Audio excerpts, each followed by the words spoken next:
సంవత్సరకాల Bible పఠన ప్రణాళికలో 48వ రోజు ఫిబ్రవరి 17వ తారీఖు. ఈనాటి అనుదిన బైబిల్ పఠనములో 3 అధ్యాయములు. క్రొత్త నిబంధన గ్రంథము నుండి అపోస్తుల కార్యములు 22వ అధ్యాయము, 23వ అధ్యాయము, 24వ అధ్యాయము.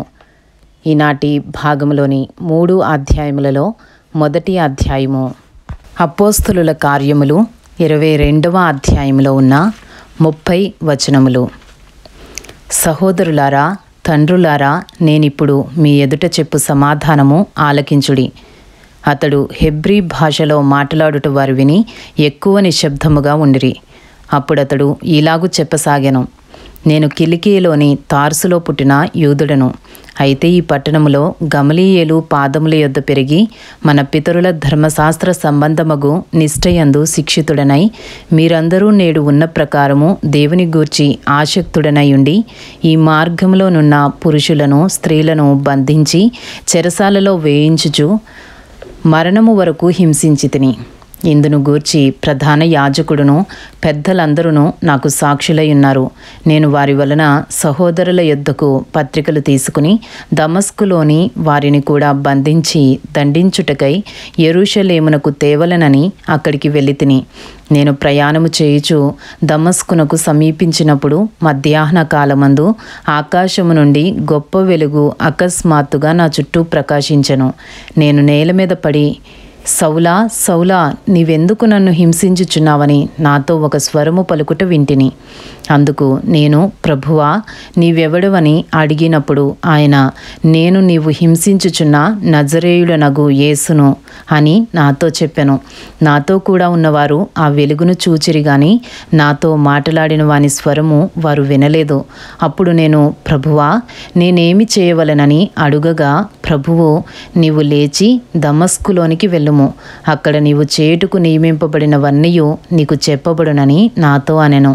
ఆ వెలుగు యొక్క ప్రభావము వలన నేను చూడలేకపోయినందున నాతో కూడా ఉన్నవారు నన్ను నడిపింపగా దమస్కులోనికి వచ్చి తిని. అంతటా ధర్మశాస్త్రము చొప్పున భక్తిపరుడును అక్కడ కాపురమున్న యూదులందరి చేత మంచి పేరు పొందినవాడునైనా అననీయ అను ఒకడు నా యొద్దకు వచ్చి నిలిచి, సౌలా, సహోదరా, దృష్టి పొందుమని నాతో చెప్పగా ఆ గడియలోనే నేను దృష్టి పొంది అతని చూచితిని. అప్పుడతడు, మన పితరుల దేవుడు తన చిత్తమును తెలుసుకొనుటకును ఆ నీతిమంతుని చూచుటకును ఆయన నోటి మాట వినుటకును నిన్ను నియమించి ఉన్నాడు. నీవు కన్న వాటిని గూర్చియు విన్న వాటిని గూర్చియు సకల మనుషుల ఎదుట ఆయనకు సాక్షివై ఉందువు.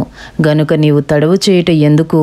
లేచి ఆయన నామమును బట్టి ప్రార్థన చేసి బాప్తిస్మము పొంది నీ పాపములను కడిగివేసుకొనుమని చెప్పెను. అంతటా నేను యెరూషలేమునకు తిరిగి వచ్చి దేవాలయములో ప్రార్థన చేయుచుండగా పరవశుడనై ప్రభువును చూచితిని. అప్పుడు ఆయన, నీవు త్వరపడి యెరూషలేము విడిచి శీఘ్రముగా వెళ్ళుము.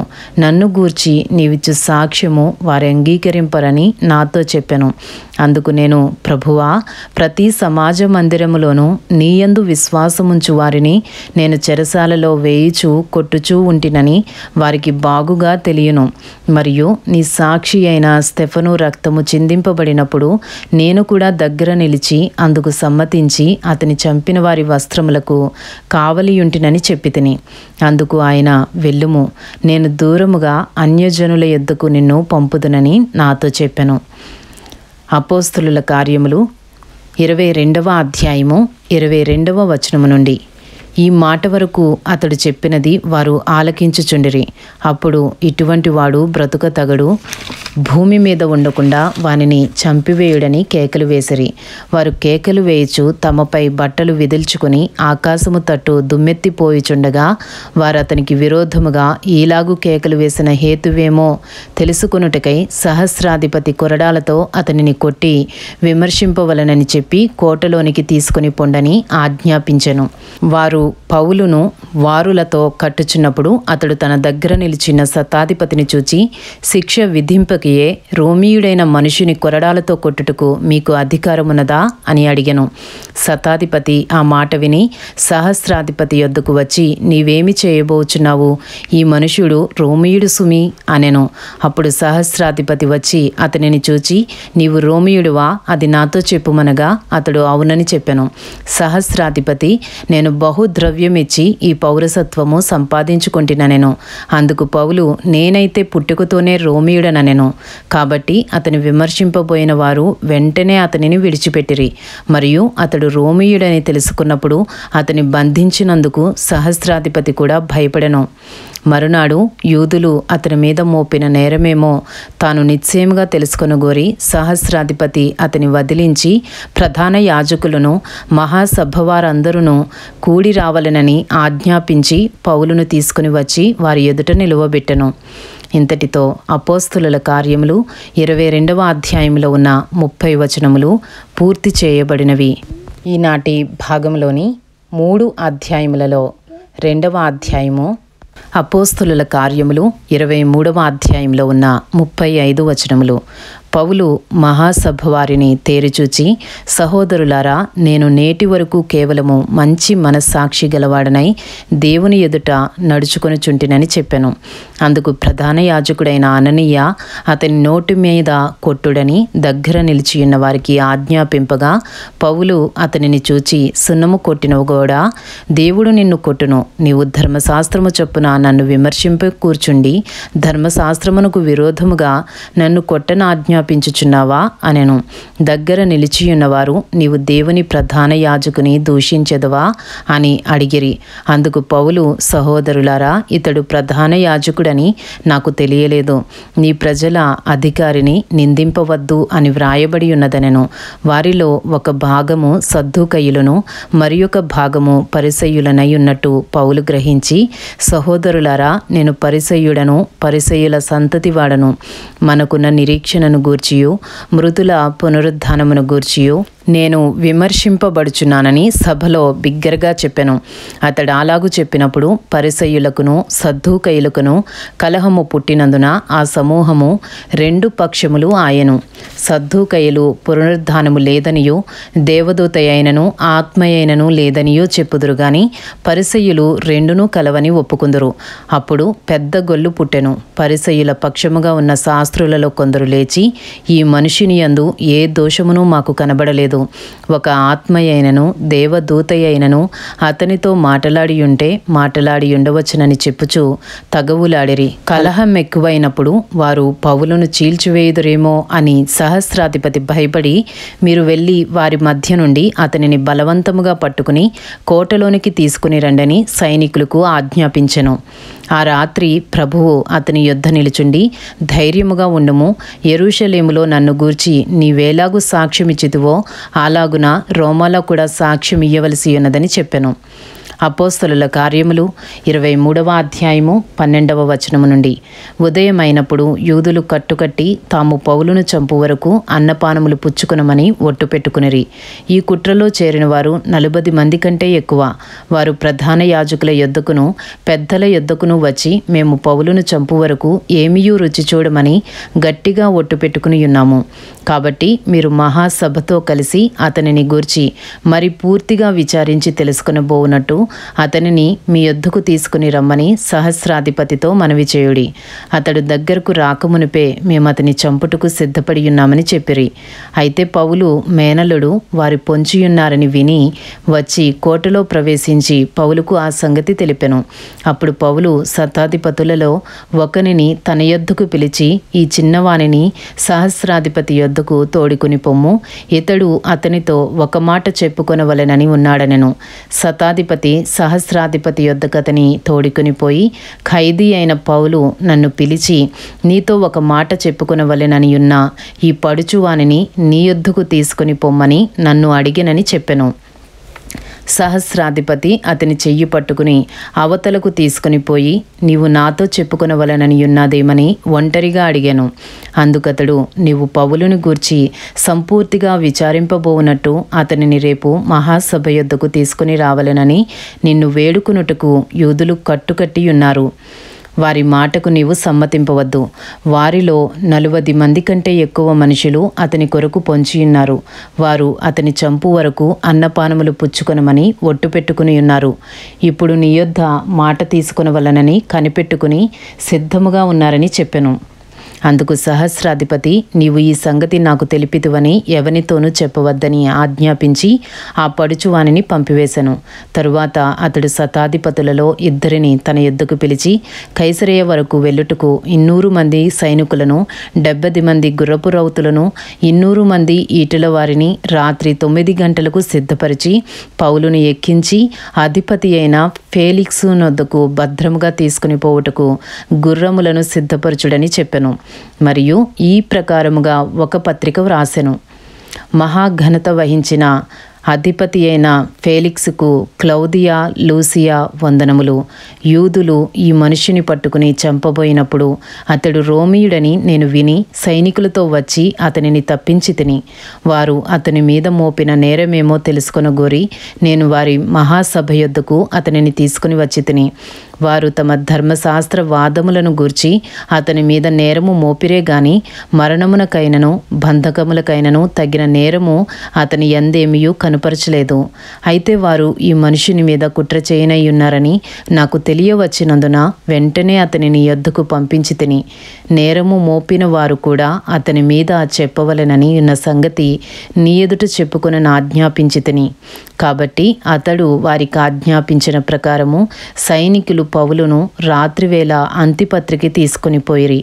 మరునాడు వారు అతనితో కూడా రౌతులను పంపి తాము కోటకు తిరిగి వచ్చిరి. వారు కైసరేకు వచ్చి అధిపతికి ఆ పత్రిక అప్పగించి పౌలును కూడా అతని ఎదుట నిలువబెట్టిరి. అధిపతి ఆ పత్రిక చదివినప్పుడు ఇతడు ఏ ప్రదేశపు వాడని అడిగి అతడు కిలికియ వాడని తెలుసుకొని, నీ మీద నేరము మోపు వారు కూడా వచ్చినప్పుడు నీ సంగతి పూర్ణముగా విచారింతునని చెప్పి హేరోదు అధికార మందిరములో అతనిని కావలి అందుంచవలెనని ఆజ్ఞాపించెను. ఇంతటితో అపోస్తలుల కార్యములు 23వ అధ్యాయంలో ఉన్న 35 వచనములు పూర్తి చేయబడినవి. ఈనాటి భాగంలోని 3 అధ్యాయములలో 3వ అధ్యాయము అపోస్తలుల కార్యములు 24వ అధ్యాయంలో ఉన్న 27 వచనములు. 5 దినములైన తరువాత ప్రధాన యాజకుడైన అననీయయు కొందరు పెద్దలను తెర్తుల్లు అను ఒక న్యాయవాదియు కైసరేయకు వచ్చి పౌలు మీద తెచ్చిన ఫిర్యాదు అధిపతికి తెలియజేసిరి.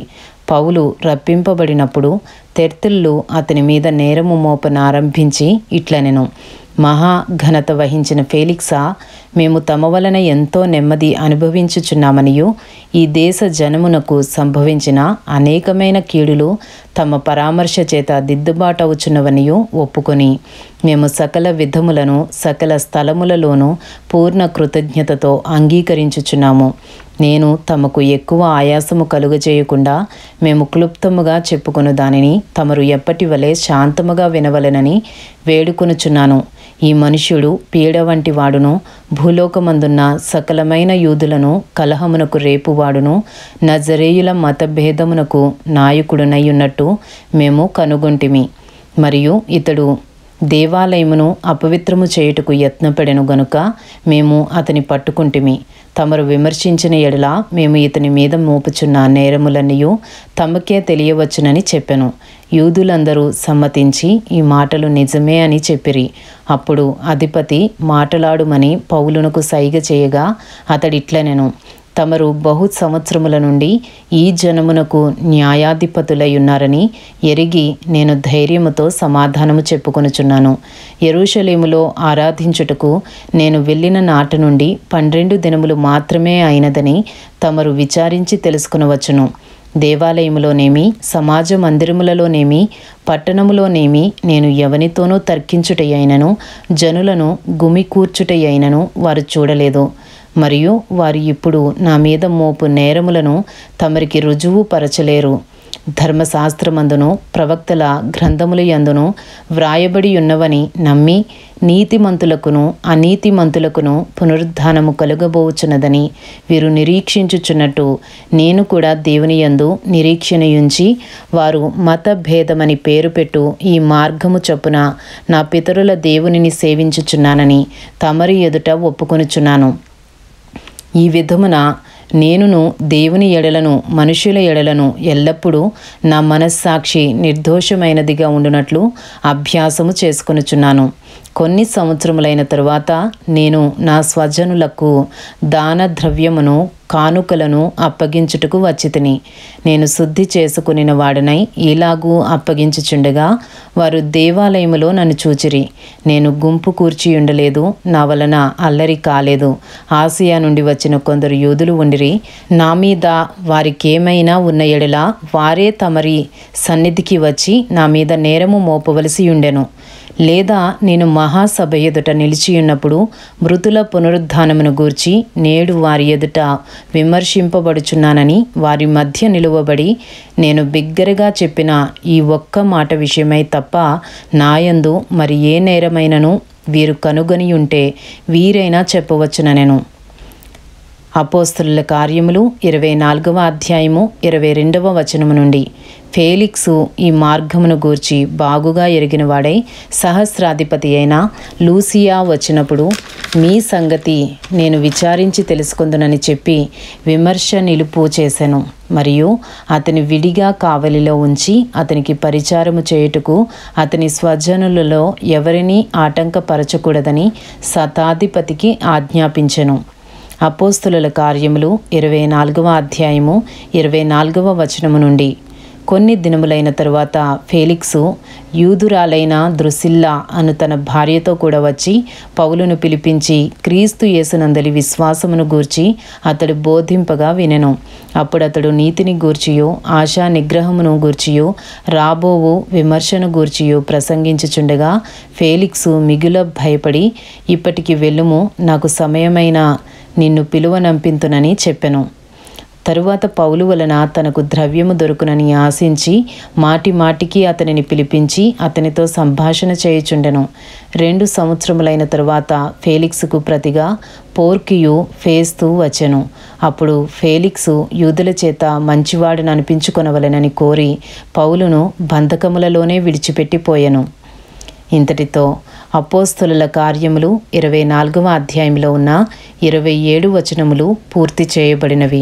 ఈనాటి భాగంలోని 3 అధ్యాయములు అపోస్తలుల కార్యములు 22వ అధ్యాయము, 23వ అధ్యాయము, 24వ అధ్యాయము పూర్తి చేయబడినవి. Thank you lord.